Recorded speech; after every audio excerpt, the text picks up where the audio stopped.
Hey, welcome back, everybody. Thanks for joining us on this Wednesday as we continue through the gospel here according to John. We are in the 19th chapter. We move today to the crucifixion of Jesus. It will be here for a few days, but this high point of the story to which John has been taking us for a while. And today we begin to get into it. And a few interesting things. There are a few details that only John gives us among the Gospels. So let me jump in here, we'll read a few verses, and we'll come back and talk them through. So they took Jesus, and carrying the cross by himself, he went out to what is called the place of the skull. In Hebrew is called Golgotha. There they crucified him, and with him 2 others, one on either side, with Jesus between them. Pilate had an inscription written and put on the cross. It read, "Jesus of Nazareth, King of the Jews." Many of the Jews read this inscription because the place where Jesus was crucified was near the city, and it was written in Hebrew, in Latin, and in Greek. Then the chief priests of the Jews said to Pilate, "Do not write King of the Jews, but the man said, 'I am the King of the Jews.'" Pilate answered, "What I have written, I have written." When the soldiers had crucified Jesus, they took his clothes and divided them in 4 parts, one for each soldier. They also took his tunic. Now the tunic was seamless, woven in one piece from the top.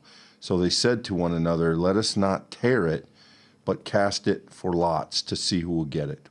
This was to fulfill the scripture. "They divided my clothes among themselves, and my clothing they cast lots." And that is what the soldiers did. So if one compares the gospel accounts of the crucifixion, you find some interesting nuances. I suppose we could call them differences.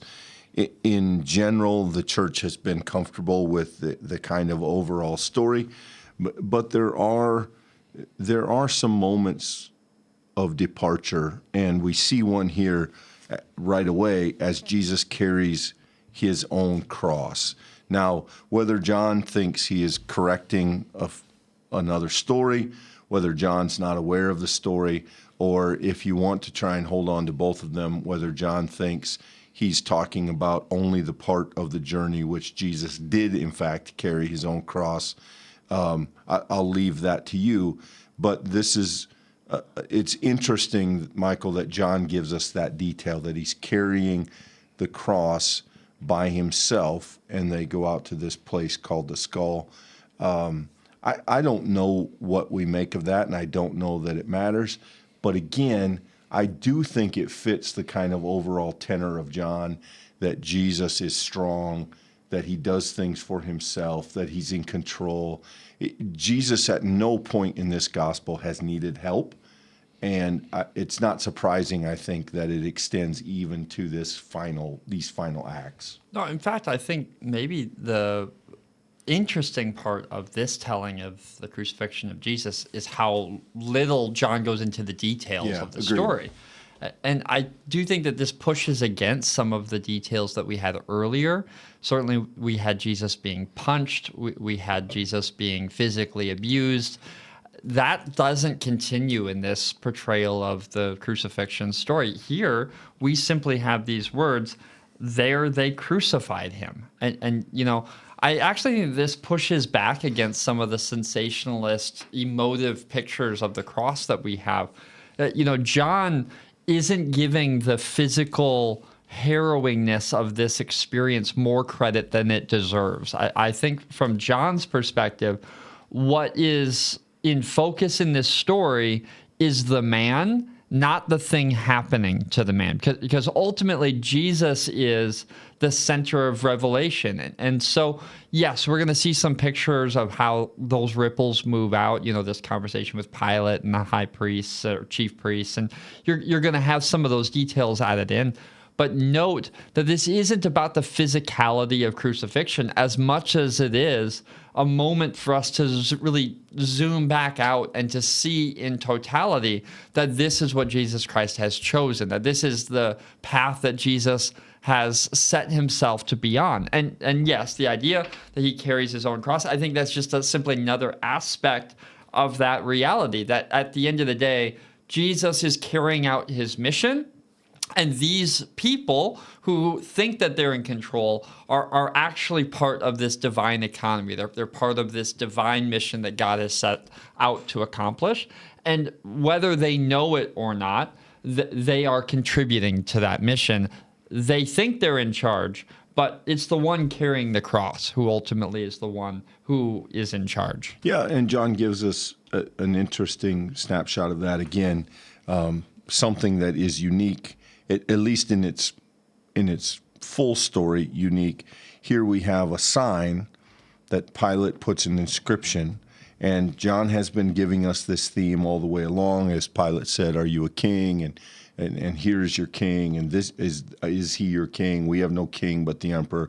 Not unique to John, but this part where he puts the sign, and in Hebrew, Latin, and Greek, in other words, of the known languages of the time, or at least the major languages of trade and commerce and education and economics, we have here written Jesus of Nazareth, King of the Jews. And this offends the Jewish leaders. And they tell him, hey, you write that he said he was. It looks like you agree with him. And Pilate just says, I have written what I've written. In other words, I'm not going to change it. Now, again, I don't think John here is trying to frame this as some act of faith by Pilate. I just don't see that in the text.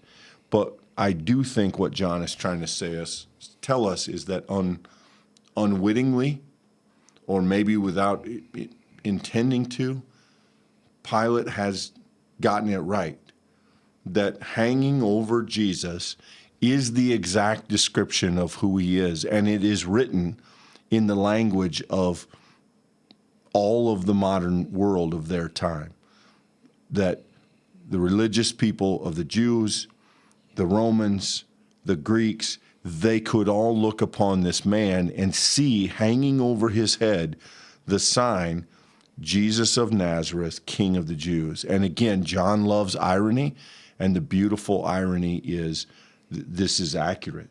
This is exactly the right description of this man. They don't know it. They're offended by it, but it's a really interesting way that John paints a picture here, again, as he loves to do, of a truth that is obvious to some and completely missed by most. You know, I think what is striking about John's telling of this story is that at the end of the day, Jesus has been talking about being lifted up throughout his entire earthly life. There are explicit sections of the teaching that we've been through already where Jesus has been talking about how he would be revealed when he was raised up. And the cross here represents not just the action of God giving himself for us. It's not just the action of the death and dying, which if you're a Christian, that language is comfortable to you.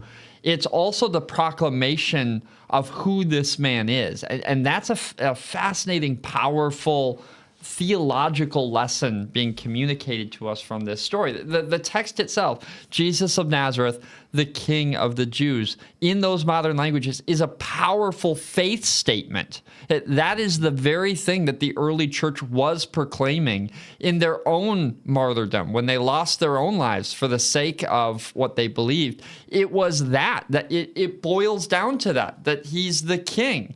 And now there's also the multiple layers that go beyond that, right? The idea of the Jews, of the very people who have betrayed Jesus, the very ones who have turned him over, the turning over of that religious order, and the God who the Jews worshipped is now being crucified. And you know, this book is so multi-layered, it's so complex, but I think at its center, that Pilate here represents a Gentile who is in the wrong, as we've already said in our previous studies, and yet in his wrongness, he ends up closer than the people who hand Jesus over to him. And I think that there's a kind of faith revelatory moment in this text, that Jesus, at the same moment he's doing the saving work, he's also correctly identified as the king, but not the king that the people wanted, but rather the king that God had sent. And that's the gospel message in a nutshell. And it's the very sort of pinnacle moment where it's represented in its fullest form.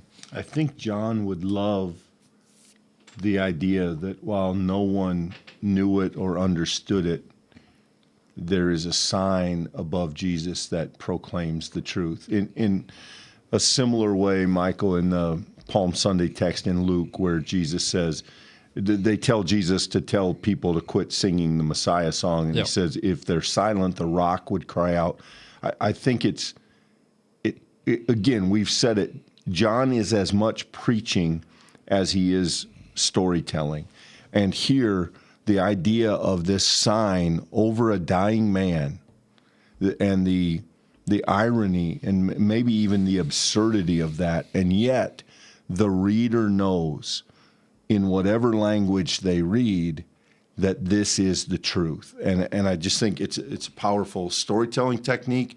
It's a powerful scene that John paints. It's really good. And then we end here with a thing that John doesn't always do. There is far less fulfillment language in John than there are in the other Gospels. Certainly Matthew, which is just full of it, but others as well. And yet here, John takes a moment to paint a picture, tell us what happens as the soldiers divide Jesus' clothes, and then as they find one piece nice enough that they don't want to tear, so they cast lots for it. And he reaches back into what we call the Old Testament, and he pulls forward this verse, they divided my clothes among themselves, and for my clothing they cast lots, and this is what the soldiers did. An awareness of prophecy for John, an awareness of fulfillment. It's not that John doesn't find these things important, it's just that he emphasizes them far less than the other writers. And yet, for whatever reason, this is one, Michael, that he makes sure to point out has indeed happened and been fulfilled in the scene playing out before us. You know, the idea of tearing actually does appear in other gospel accounts when at Jesus' death, the temple curtain is torn. There's a rich amount of material in the Old Testament that New Testament writers, they look back on. And I think this is a good example of when people who have been steeped in the scriptures, they would have known them as their scriptures. We might call the Old Testament. But the early church is encountering those words, and they're seeing how many of them are applicable within the life of Jesus. They literally did use the language. It's revelatory. It opened their eyes to see, whoa, this has all been here the whole time. It took someone being raised up on the cross. It took the clothes being taken by the soldiers for us to understand it. But that detail, I just want to point out, the other tellings of Jesus' death often give us some detail of what's happening on the cross. Words of Jesus, even in one case, the conversation that Jesus is having with these other criminals. And here, what we have is that Jesus is crucified. What matters is the sign and what it means. And then we immediately turn to this story of the soldiers, of the idea that they find this thing that is valuable, a thing that they're not going to destroy, and that this fulfills this thing in the Old Testament. I think that there is a immediate meaning connection here, that not only is Jesus revealing something by his life and by what he does, but this is connected to what came before. That we're not making this up. That this is there if you but have eyes to see. Even the soldiers themselves and their actions is a testimony to the truth of who Jesus is. The story has embedded these markers, and John wants to make sure that we don't miss them. Right. Nor does John want us to imagine that this is some new approach. This was always the plan. This was always where this path was headed. We've seen that in Jesus, but now John expands that context to even say, in our own scriptures, it told us we were going to get here, and here we are. So not not surprising. Every gospel does that. John just tends to do it less, and so when he does it, it's going to come up again in another day or so. But when John does it, it stands out as particularly important to him because it's not his general way of writing. Yeah, I think I should step back here. I think I spoke too soon. I mean, there is words of Jesus to come from the cross here. So just up to this point in the story, I think it's worth saying that what we have here is a deep amount of setting up of the revelation of what Jesus is doing. And I do think that John is unique in the way that he does that setup. There's some relational language to come here, which is both connected to the gospel writer himself and also to some of the relationships that Jesus has. I just think we should be mindful of the fact that for John, crucifixion, which is an embarrassing reality in the Roman world, is in this case the chief testament to who Jesus is, being who he said he was the whole time. It's a statement of faith happening from the start of the story. This entire experience has been that. And for John, it is as obvious as a sign proclaiming it above his head. Right. I mean, it really is. Michael, just one quick thing here, and in some sense this leaves the text, but when we get to the passion stories and the crucifixion stories, again, and this isn't only true in these moments, but each gospel writer does provide some different nuances, some different elements of the story, and that can be problematic for some people. That bothers people. But I think one thing that is important, and I think you alluded to it in your comments there about John's understanding, that this event on the cross is so monumental, so profound and powerful and far-reaching, that I think each gospel writer sees some different aspect of that importance and emphasizes it. And so I hope it's not a troubling reality that we get different details in different books. It is more the reality of trying to describe something so unimaginably important and so big that one perspective simply can't do it justice. Now, that doesn't answer all the questions, I understand that, but I think it at least is helpful to say, of course they don't all line up. They each take some other thing from it, and that thing matters to them in a way that some other thing matters to another writer. So stick with us. We'll have some more opportunities to talk through things like that, but I don't think that should dissuade anybody from entering each gospel individually and saying, what did this author want us to know about this thing that happened? And in a way, though they don't all agree, I do think they're cohesive, or at least I think they work together in trying to paint the biggest picture. Yeah, that's a great setup. Certainly hope that you will join us for those future conversations, and that even in this one, you found something that's been encouraging to you. Like, subscribe. We'll see you tomorrow. Thanks, everybody.